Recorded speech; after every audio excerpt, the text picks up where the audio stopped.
we are the men of Nehemiah. We have submitted our will to the will of God for our lives.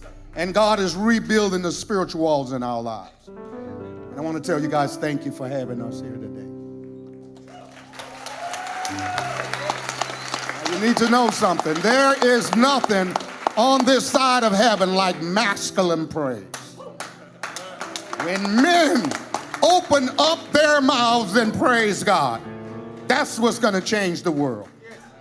That's going to restore men. It's going to restore families.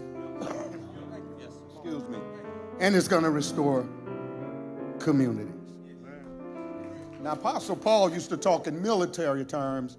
And in the Old Testament, they said, God would always tell them, I remember him telling Joshua, put the praisers, put the singers before the warriors.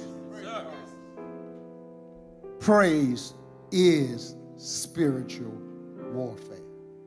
Don't get that twisted. Let's sing.